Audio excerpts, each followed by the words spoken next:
Okay, it's time to start with our first plenary, my dear friends and colleagues of the ELT world.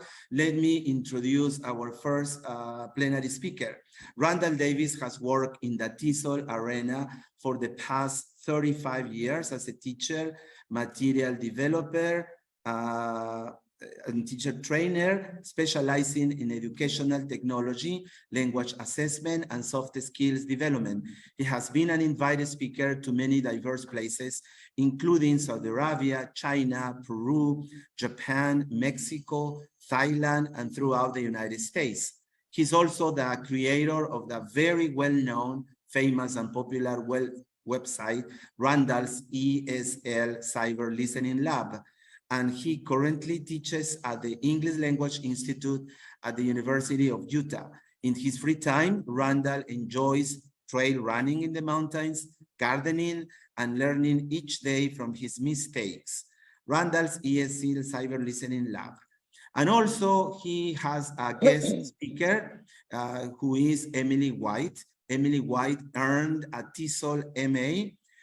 Fueled by her passion for lifelong learning, she has spent over 20 years empowering English language learners in Utah, Ohio, and Florida, and equips TESOL certificate candidates to teach EFL globally. Emily is a cultural bridge builder, a social justice storyteller, and an innovative curriculum developer. She embeds strategies for intercultural understanding and social emotional regulation into her transformational courses. So welcome, dear Randall and Emily, and the screen is all yours. Well, thank you very much. It's certainly a pleasure to be here and to be presenting once again at the conference. And it's a real pleasure also to have with me Emily White from the University of Utah. Thank you, Randall, and thanks to each of you. I am thrilled to be here. Well, let's go ahead and begin. And Jaime, you know, when you mentioned sometimes when people provide a bio, they want to know a little bit of the background behind the speakers. And I must say that sometimes when I talk about the years that I've taught, I must emphasize that really the last 5 years of my teaching have been very transformative in different ways. And we'll be sharing some of those ideas with you today. I think that is kind of key. And one of the things that we're going to be covering, and if you look in the chat, and I'm going to keep the chat open as well on my screen, is that we've included a link to the PowerPoint that we're sharing today, and also some questions for you to think about as part of our session, and we'll be covering those as well. So first of all, what we like to do is briefly highlight some of the relationship between mindfulness, self-reflection, and human development. And Emily, you know that we could spend a lot of time doing so, a whole workshop, but we're going to be covering some of those ideas briefly. The other idea is relating some of our personal experiences that have shaped our evolution and transformation as teachers.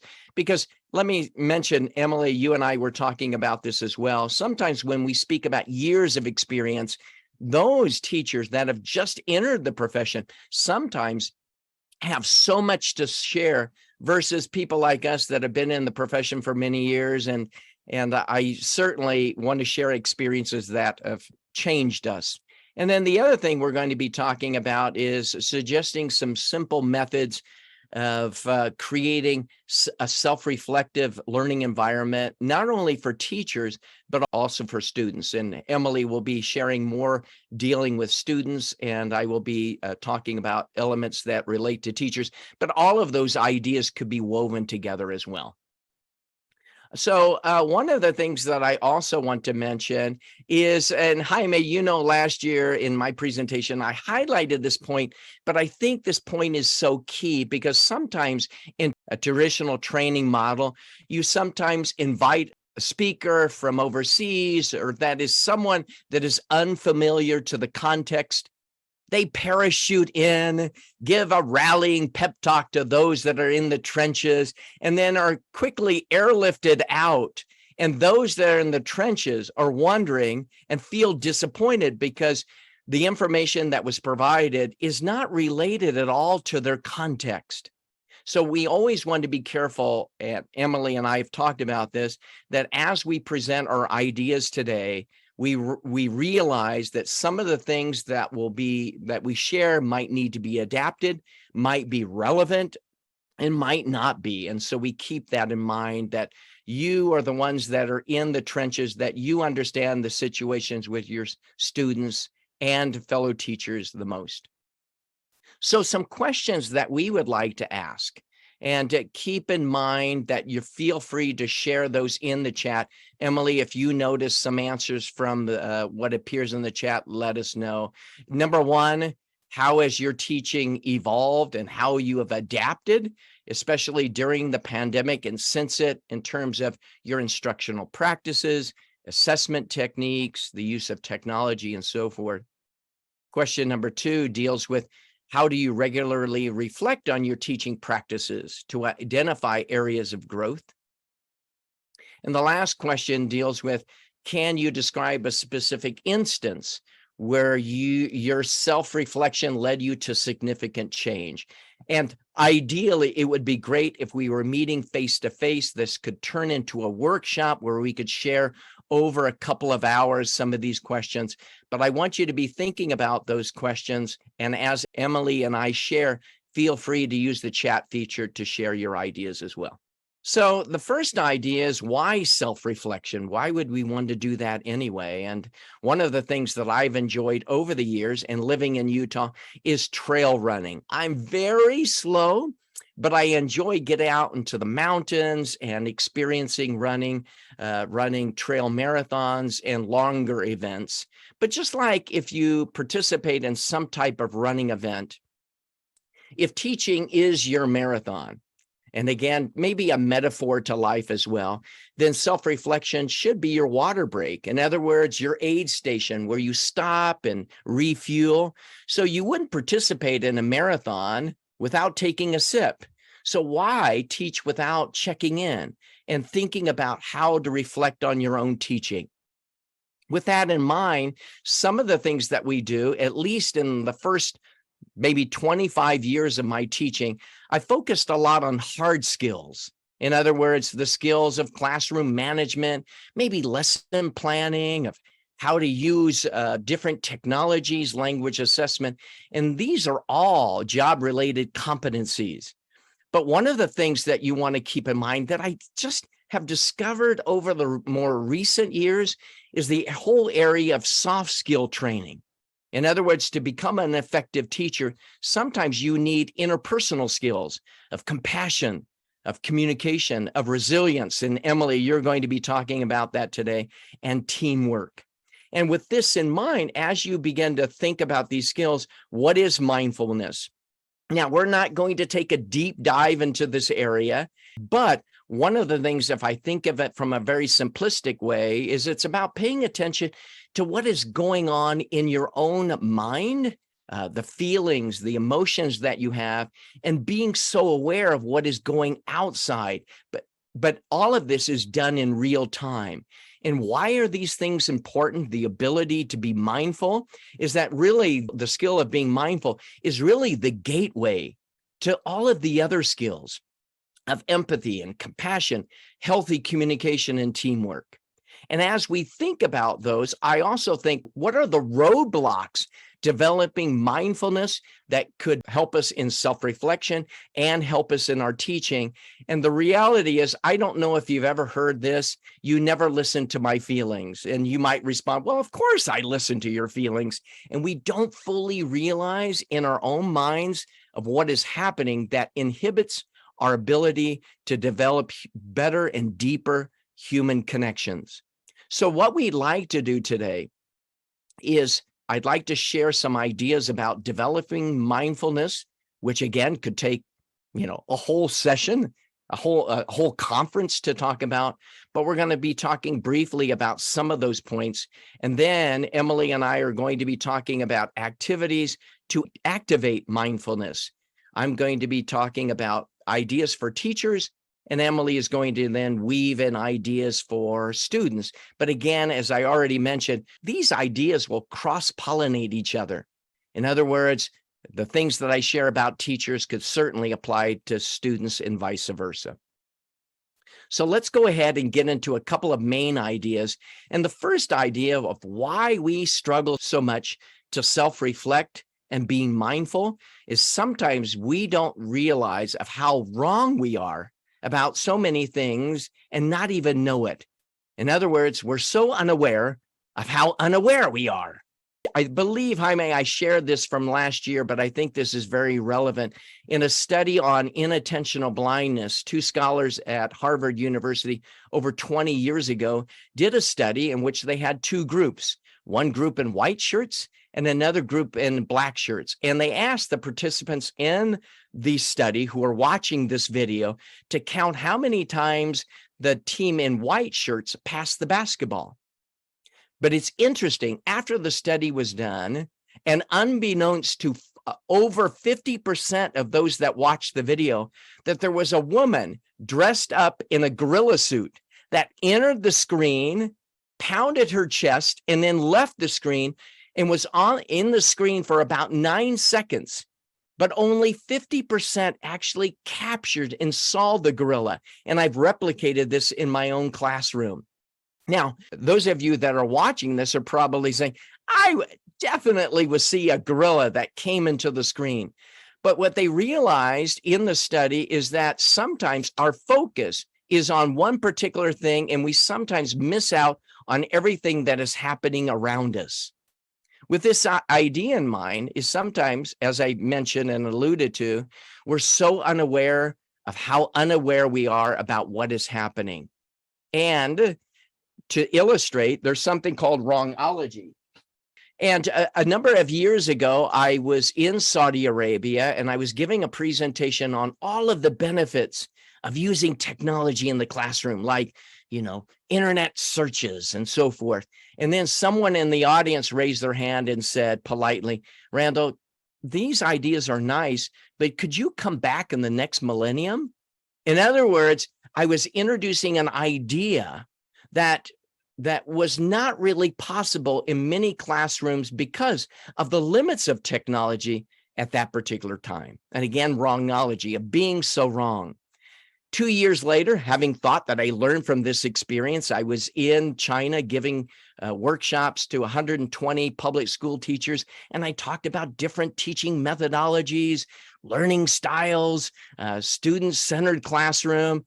And then a couple of teachers said, Randall, you have no idea what we face. And they invited me to go to a classroom where 50 students in a classroom, in a tiny classroom. Well, some of the ideas would just not work. Once again, I was so unaware about that. And so one of the things that really gets us in trouble, and I really enjoy this thought, what gets us in trouble is not what we don't know. It's what we know for sure that just ain't so. And so often we think we kind of step into the classroom at times with a chainmail certainty about how things should evolve and be done. And then we realize how unaware we are. With this idea in mind, one of my favorite books is called Being Wrong. And in the book, the author says how disconcerting, difficult, or humbling our mistakes might be. It is ultimately wrongness, not rightness, that can teach us who we are. With that in mind, when we think about mistakes, and mistakes are really the bridge between inexperience and wisdom, and although as painful as they might be, we need to be open to the idea that maybe we can't see things fully. And it's kind of like years ago, and maybe in your case as well, where you see a student on their phone, maybe texting, and you think they're just texting their friends, or maybe playing some type of, game on their phones. And then we approach them and ask them, well, you need to stay focused in the classroom. And then they reveal to us that they just found out from their father that their mother is in the hospital. And sometimes our disconnect or making assumptions about what we think is really happening really puts a barrier to deeper human connection. So one of the applications to this is recognizing and developing this idea of mindfulness is accept our limitations, what we know and what we don't know, and being more humble and open to new ideas. And I think this kind of sums up this idea. The only true wisdom is knowing that you know nothing. It's kind of like when I was 21, I knew everything. And now that I'm turning 60 this year, I realize I know nothing. And so I think being open to that is so key. In addition to realizing that we're so unaware about how unaware we are, the idea of accepting our imperfections and limitations leads to greater authenticity and leads to a better engagement and interaction with our students. And so sometimes people ask me, Randall, what was your major in college? And I'm going to show you on the screen. There it is. Okay, let's take a look at my major in college. There it is. And I have it in very small letters because if you were to speak to me in Spanish, sometimes I feel so vulnerable as to my abilities to engage and interact even in Spanish. And one of the things that I find that as teachers, I don't know if this has ever happened to you, where a student asks you, teacher, what is the difference between lay and lie, or compliment every day or every day? And sometimes as teachers, we might say, well, we just don't cover that in this class. That's covered in level 29. Being unable to say that maybe we really don't know. And I think what drives this feeling is fear. Will people see me as flawed or imperfect because I can't explain something very well? And this often, sometimes what I find is that we often wear a mask of inauthenticity, and we often wear ourselves out trying to be someone who we aren't supposed to be. And we pretend to be someone who we aren't. And I think in many cases, you know what? I would love to be able to do this, or I would love to be able to dunk the basketball, but I don't have those abilities at all. One of my favorite writers and researchers, her name is Brene Brown, and she said, many of us live in fear, the fear of looking weak, flawed, and imperfect. Once again, wearing a mask of inauthenticity. But vulnerability is really the birthplace of innovation, of change, and creativity. And I know, Emily, you are going to speak to these ideas as well. I love these insights about how fear keeps us from growth, and how vulnerability, as Brene Brown said, is really the beginning of creativity. And I think we could all raise our hands and recognize a time when we felt like an imposter, when we felt like we were wearing a mask. And as I consider experiences in my own life where I've had these moments, 2018 was a difficult year, and I stepped back into English teaching after being at home with our 4 children. And it was a really vulnerable time for me. I would go to work and I would think, my coworkers and my students are thinking, she doesn't know what she's doing. And some days they were right. And what I have recognized is that we all have this idea that we'll fake it till we make it, and that we think we're imposters. But the reality is that is actually the key to what's called a growth mindset. And Dr. Adam Grant, who is a social scientist at Wharton University, suggests that there's a key difference between imposter syndrome, or feeling like a fake or you're pretending, and a growth mindset. Imposter syndrome says, I don't know what I'm doing, and it's only a matter of time until everyone finds out. Growth mindset says, I don't know what I'm doing yet, and it's only a matter of time until I figure it out. He says that this is a form of self-confidence, that we can believe in our ability to learn. And I love that idea that we as teachers can model for our students our ability to learn. And as a teacher, I'm shifting my paradigm. As Randall said, early on, he focused on the hard skills, and now he's coming into the soft skills. And I believe that self-awareness and mindfulness, as Randall said, are the gateway to our continued growth and progress and development as teachers, and that we can model that for our learners. Let me share a personal example. As I mentioned, in 2018, I stepped back into English language teaching.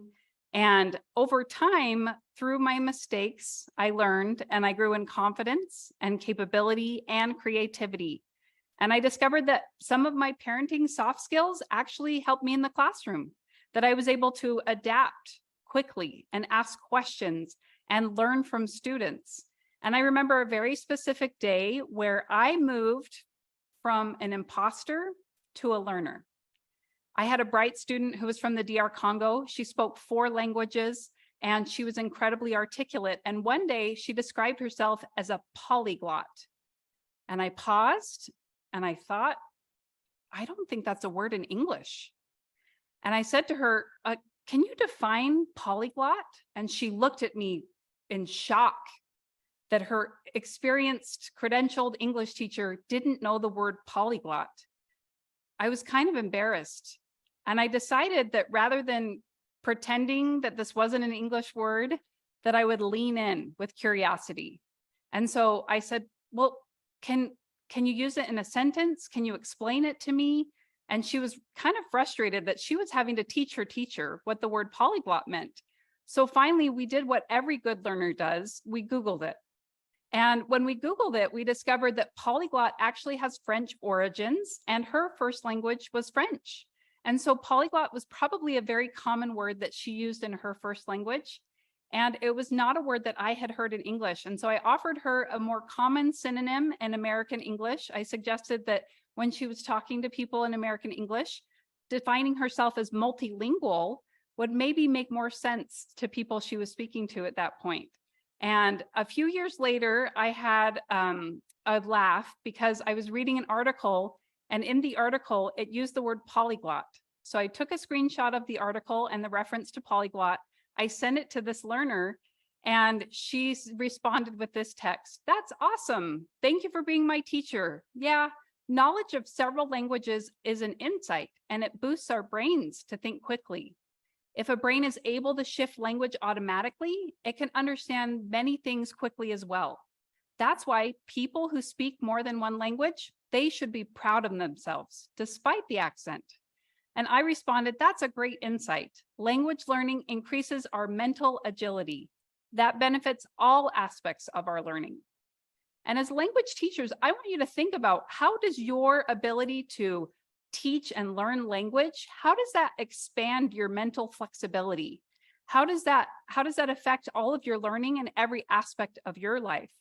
And then how can we model that for our learners and our students so that they can be more flexible learners, and that when they don't know something, they can ask questions and that they can look for answers, and that as teachers, when we model our lack of understanding by having curiosity and it being mindful, that we can actually model and create greater connection with our learners that will last for a long time. I've loved today hearing Jaime acknowledge many of his students who are now teachers here today.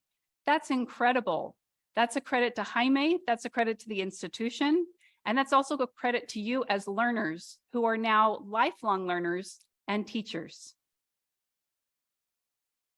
Thank you very much, Emily, for mentioning that and for acknowledging Jaime's interest in his students and acknowledging it's kind of one of those soft skills of building greater human connection with them. So thank you, Jaime, for modeling that.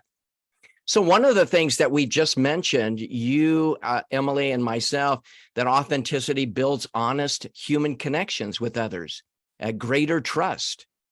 It also allows us in so many ways to foster a growth mindset. And the last idea was it helps us to wear the same face no matter what the circumstances, so that we can show up just as we are. We don't have to simply fit in, but we can feel like we belong. And I think all of these ideas are going to build into the next ideas we're going to be sharing, Emily, because as we start talking about the growth mindset of some of those soft skills of listening, of a collaboration, they're going to be so needed in developing mindfulness techniques in the classroom. So what we'd like to do right now is share some thoughts for teachers, first of all, and then Emily will be sharing some ideas on students. And one of the things that we want to mention is that maybe some of these ideas are not revolutionary, but hopefully they can allow us to tap in to the ideas of mindfulness and self-reflection in a way that we haven't done before. And we also want to indicate that there are times still where many teachers are teaching remotely, either by choice or not by choice. And so the ideas we still feel are very relevant to both remote teaching and also face-to-face teaching and learning environments. Also, we mentioned, and I want to point out that there is not one key of practicing mindfulness and the techniques that we're showing. And so we want to be careful that we don't simply impose a particular idea or methodology that should work for everyone, because it doesn't. A couple of ideas. You see on the screen, I say one-shot observations. And this is also sometimes very prevalent in teaching environments where a teacher invites another teacher. Maybe it's dictated by the institute, where teachers must observe each other. And these are called one-shot observations, where someone has a checklist. They go into the classroom, they check off a list of ideas, they maybe have a brief conversation, and that's it. However, what I would like to consider and to propose is that seldom do we thrive in a vacuum. We actually do not thrive in isolation by ourselves. And as I just mentioned, sometimes we can't see the flaws, imperfections, which are certainly part of our humanity, but we often can't see them. And I think it's important to develop what I call a coaching partnership, where actually you designate with a partner, with a co-teacher or another teacher at your institute, a period of time. Let's say that we're going to work together over 3 months or 4 months, and where you engage in regular self-reflection discussions, providing feedback to one another over this period of time that leads to this growth mindset and development. So what would this look like? Well, for example, you can set up goals for a 2-month, 4-month period with someone with whom you work together. Now, we've already talked about soft skills, about vulnerability, and you have to find someone with whom you can share vulnerability. That again leads to authenticity, someone that will be able to understand your situation and be able to validate your challenges. And then maybe create some type of personalized evaluation sheet. These are the items that I would like you to pay attention when you come to visit my classroom.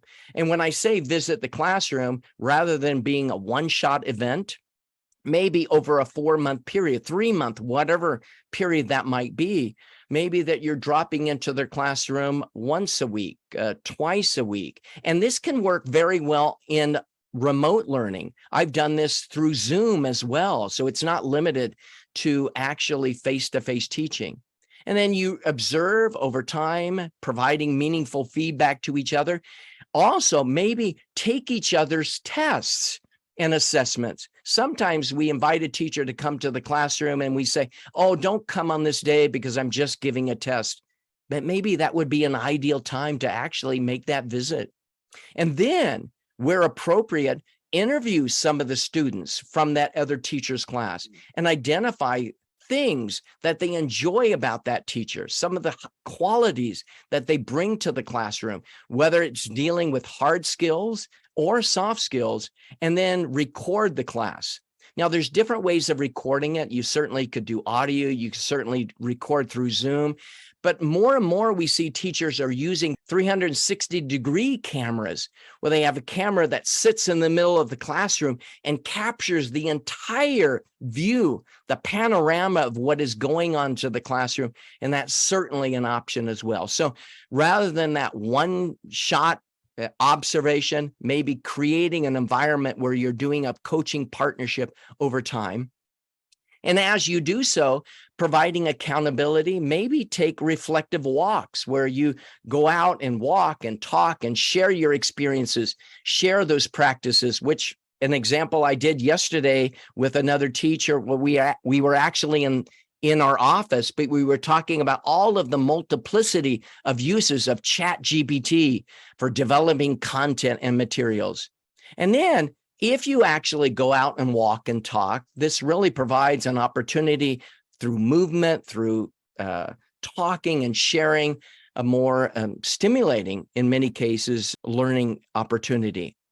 Another way is devising anonymous surveys. And I'm sure that many teachers create a survey where they ask students to, fill out some questions. They might use some type of online service. I use what is called Mentimeter. And so let's say our sessions at the University of Utah are 2 months long. I create a survey using a service called Mentimeter. And what I do is there are 2 questions to my survey, something very, very basic. Is this class helping you and develop your writing and vocabulary skills, whatever that class might be? And then one of the other questions, it creates these thought bubbles where students can share their ideas about how they feel about my class.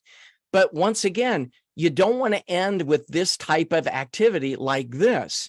What I do is once I ask the students the questions, then the next class, I bring the results, show the results on the screen, and then I describe to them, based on your ideas, this is my action plan for the rest of the course.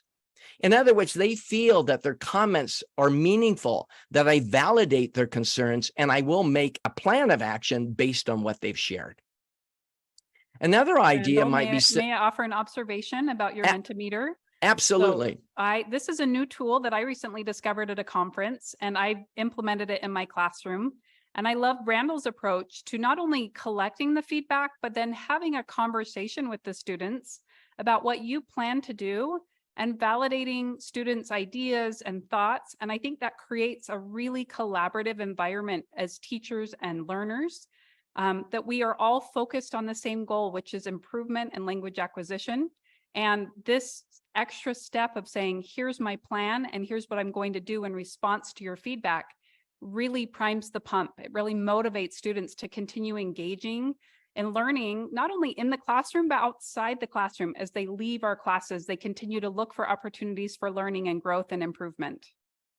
And thanks for interjecting. And I know that sometimes showing students the responses without editing them, the good and the bad, can require, once again, a certain level of vulnerability. But again, thank you for mentioning that, Emily. Again, the idea of an action plan is key. Next, just emotional check-ins. For example, I know that in one of the comments sent to me prior to the presentation, the individual was talking about the idea of reflecting on what was working, what is not working, identifying any challenges, and the idea of practicing self-care. Because I don't know about you, Emily, when something doesn't go very well in my classroom, I have a tendency to beat myself up.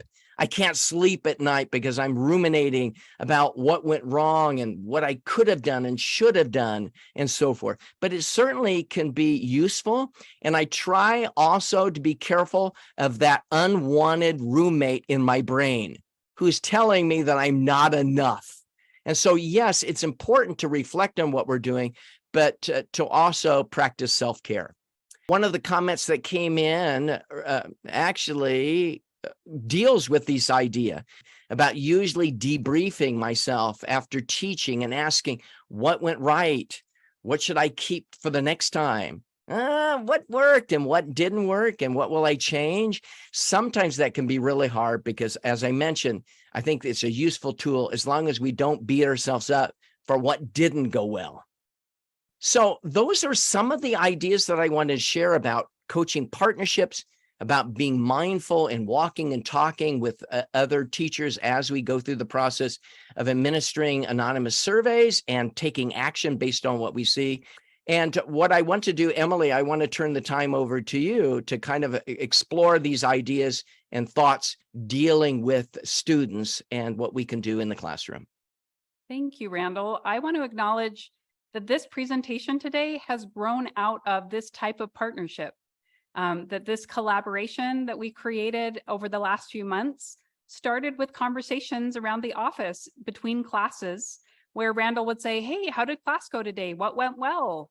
And I would kind of be thinking through and evaluating and trying to decide what to do. And what Randall was doing was modeling mindfulness, and that carried over into our conversations about how we wanted to teach and also how we wanted to live. And so I'm grateful for the way that Randall works to create these really collaborative partnerships with colleagues around the world and in his own institution. So thank you, Randall. I am curious, and I would love to hear from our audience. What is one way that you have adapted your teaching during and since the pandemic? I'd love to see your thoughts in the chat.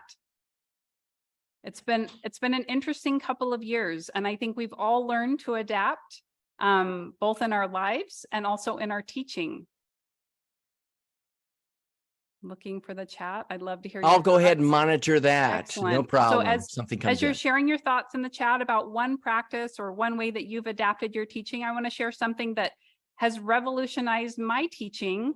I think we all look and recognize that the COVID pandemic has affected all the WH questions in our English language teaching: the who, the what, the when, the where, the why, and the how. We've all had to adapt. We've been creative and resilient, and I want to congratulate you for your creativity. And I've seen so many of the conferences you've done over the last few years that have demonstrated that creativity. One of the key lessons that has transformed my English teaching is this concept of emotional resilience. And as I've stepped into people's homes through teaching on Zoom, and I've seen other students and myself, and we're struggling to juggle work and family and home all in the same space, it's broken down barriers.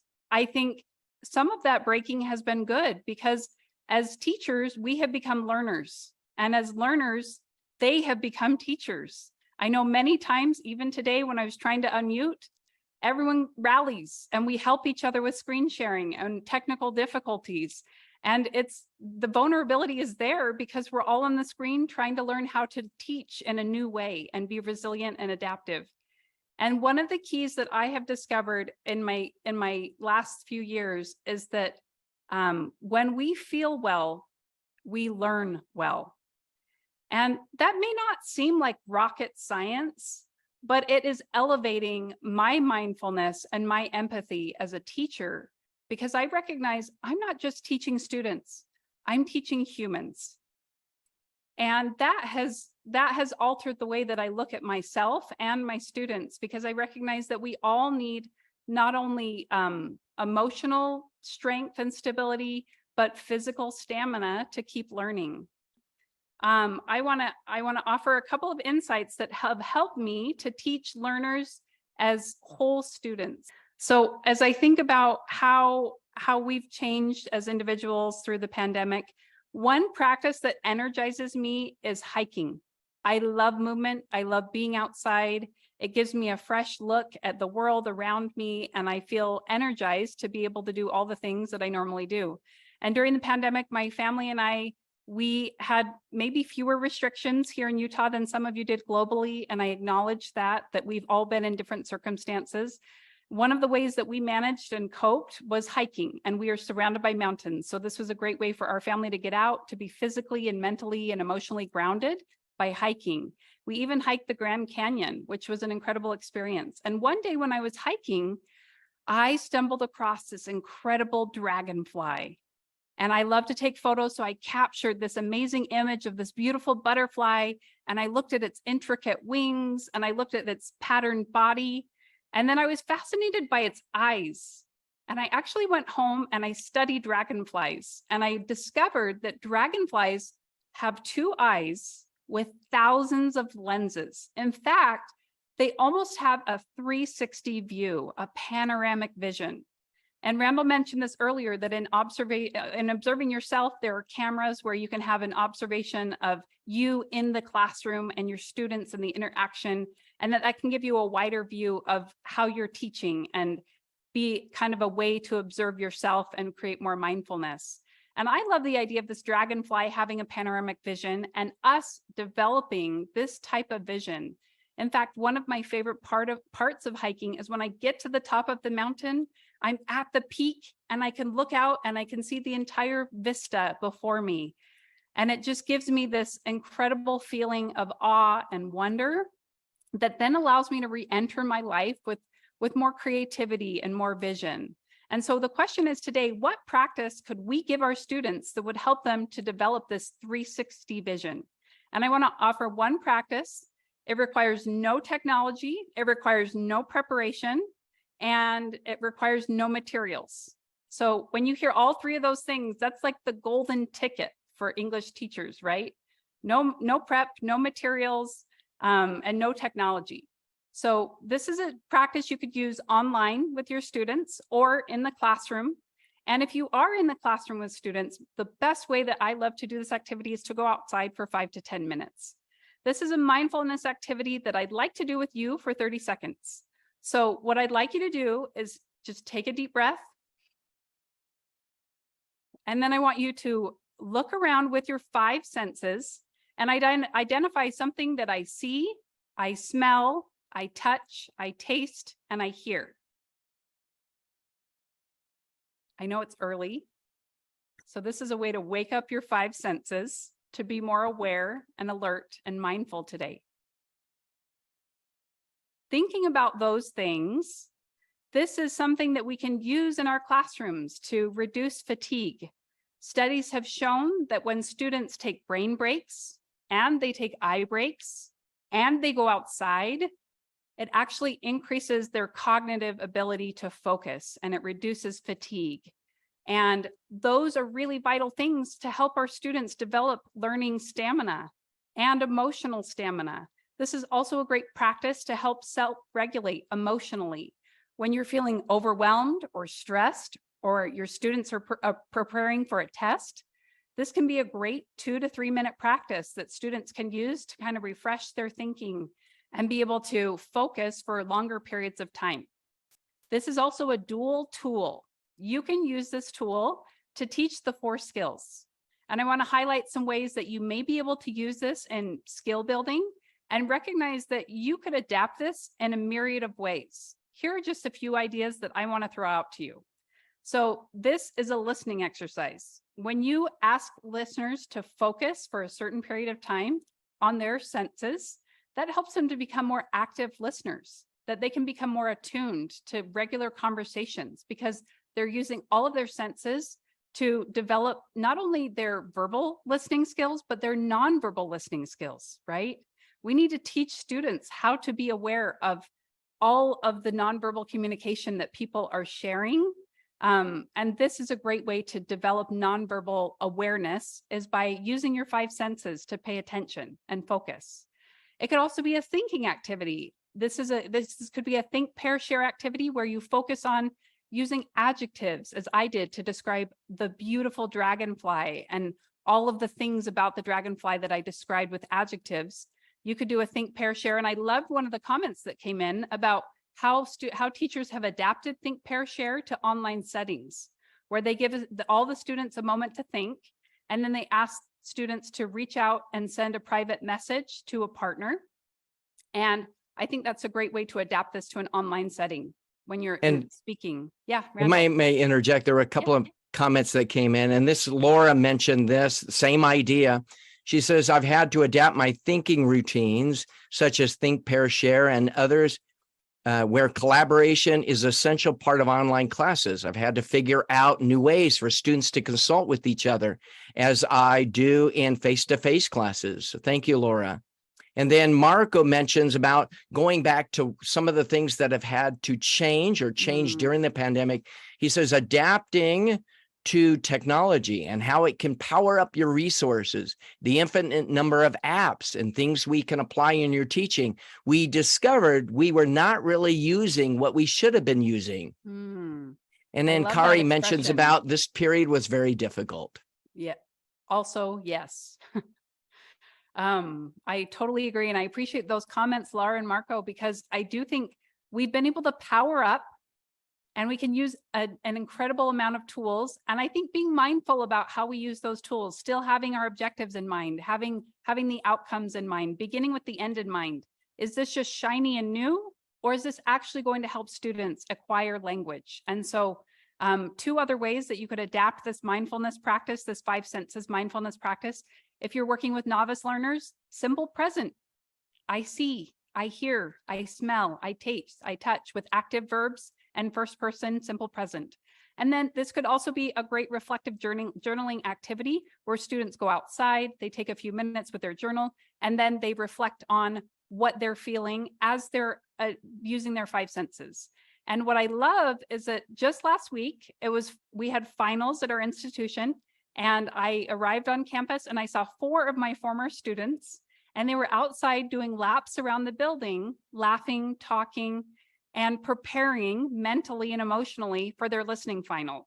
And this was a practice we did regularly in my classroom, where I would take students outside to decompress and to refresh and to be more mindful. And I loved seeing students adapting that and using that activity on their own and collaborating and connecting with their peers to be able to then prepare for a final and be able to be focused mentally and emotionally. Thank you very much, Emily, for sharing those insightful ideas about how we can tie mindfulness into the classroom. And I really like the adaptability of some of these ideas. And you mentioned about different skills, and that is a great way to tie those in. And one of the things I think, Emily, as we start thinking about mindfulness, again, not taking a deep dive, but as we become more self-aware, we understand the diversity of those that are coming into the classroom, that are sharing different perspectives.